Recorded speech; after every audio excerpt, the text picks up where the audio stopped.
Hello guys, good afternoon. Today's our topic is sectoral and regional distribution of national income in India.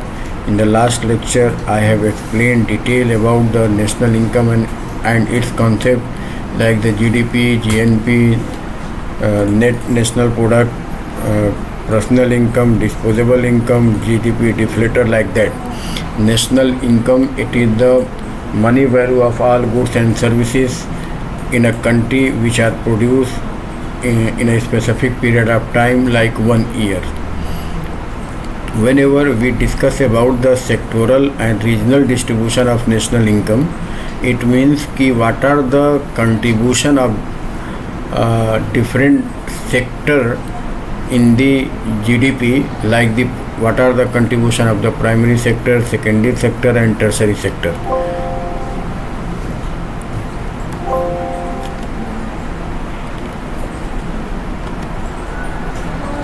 Sectoral distribution of national income. The economy is traditionally, as we know that any economy of the world, traditionally broadly it is divided into the three sectors like the primary sector, secondary sector and tertiary sector. Primary sector are those sectors where all the economic activities are basically based on the natural resources like the agriculture and its allied, forestry, fishing and mining.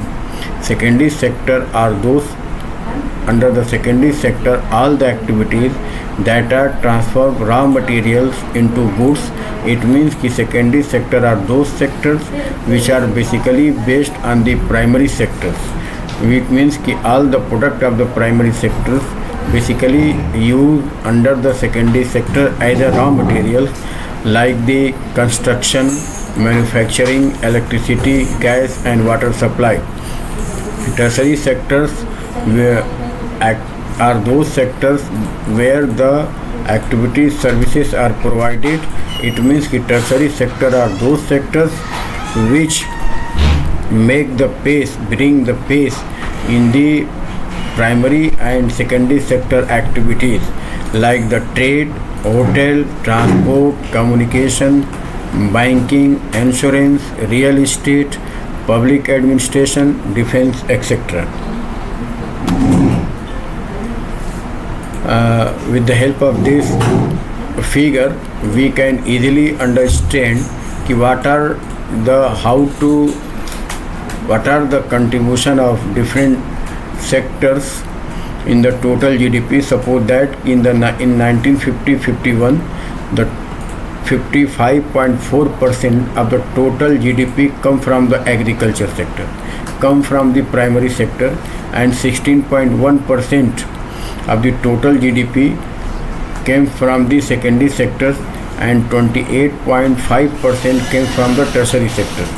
But in the case of 2022-23, the total contribution of the primary sector it is 18.4%, and of the secondary sector it is 28.3%, and the contribution of tertiary sector it is 53.3%. So there is the question कि it is the fruitful, this trend it is showing the fruitful for our economy, or it is there is the cons for our economy. So today just I am going to discuss about these things like the, and there is the paradox.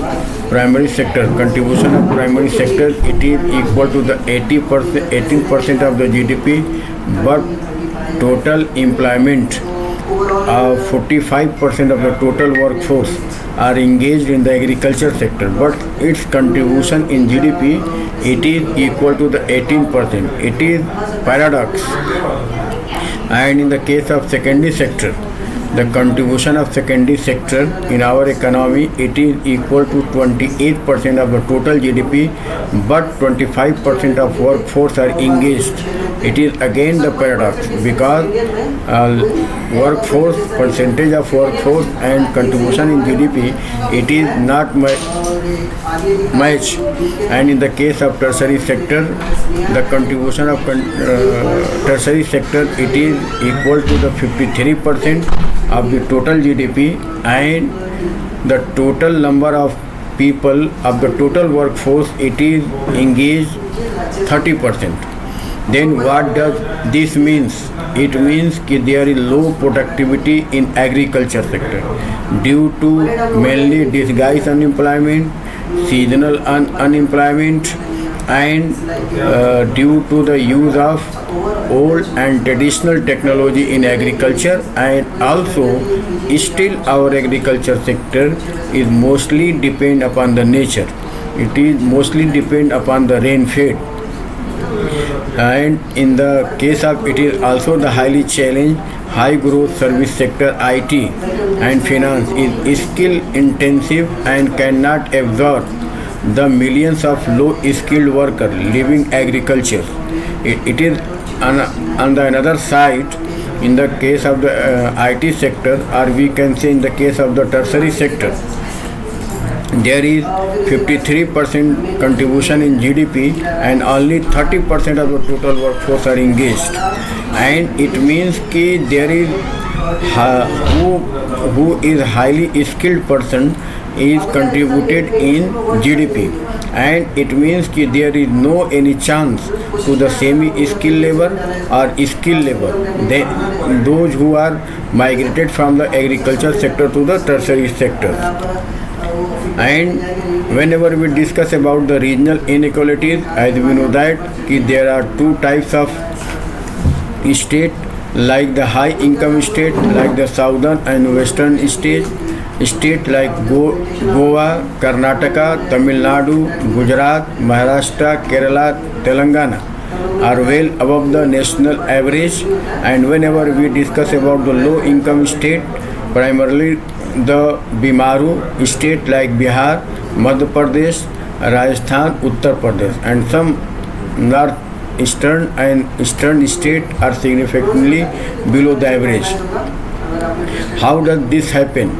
Driver of the inequality. What are the reasons for the inequalities regarding the per capita income, regarding the national income? Because as we know that different state had the different level of standard of living and per capita income and GDP due to the historical factors.